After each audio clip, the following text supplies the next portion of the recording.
Sinikap ang silang pagkasunduin sa barangay, nagmatigas po ang kaanak ng suspect na hindi sila maglalabas ng pera para sa gamot ng biktima.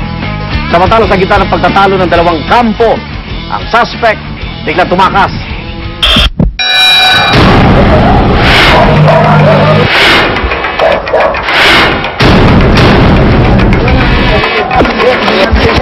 Okay ba ito? Balik ka na ron eh. Ha? Balik ka na ron. Ikaw ba tinuturo? Ako na turo. Sino may tinubong ko dyan? Sino may tinubong ko dyan? Pinasama ko yung tamo rin. Sino may tinubong ko dyan? Ha? Kasi inaalis ka eh. Inaayos ka ba? Inaayos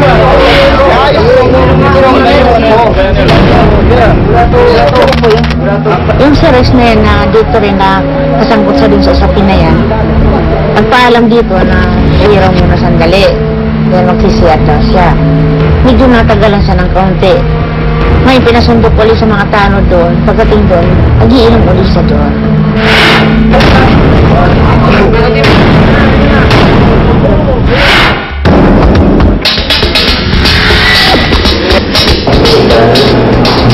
Anong klase ka kayo mga gusto mo?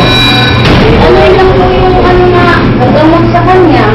Pumapayag pa kayo? Hindi po, sir. O hindi? Ikaw, pumapayag ka? Hindi po, sir. Magkano ba naging gastos?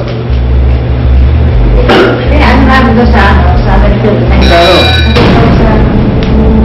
Sabi, 2,000 yung napagamit yun dyan? Hindi, yung ano. Kasi may balik po siyang ininumin na gamot. Kailangan po siya ng antibiotic. Saan barangay kayo?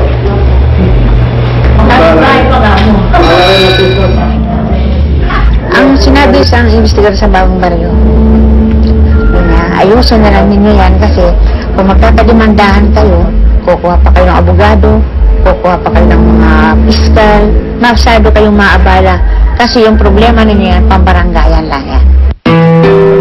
So, ang naging kasunduan ninyo, yung halaga ng gamot kasi is 2,251. At nagkaayos naman kayo na ang halagang babayaran na lang niya, bali, ikalahati kayo, so may bayarin siyang 1,100.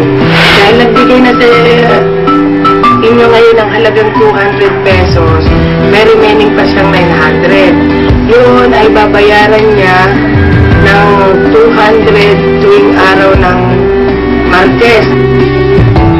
Kaya kami naman, yun naman ang gusto namin na makipag-ariglo kasi kami may hanap buhay din.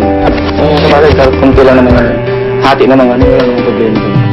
Natutunan ko na hindi na ako papalap sa private na lugar na kahit hindi tayo nila ako. Sa ngayon to, malinis na ito na pag-uusap natin ha. Ito ay hindi biruan. Talagang totoo na ang gagampanan mo ha.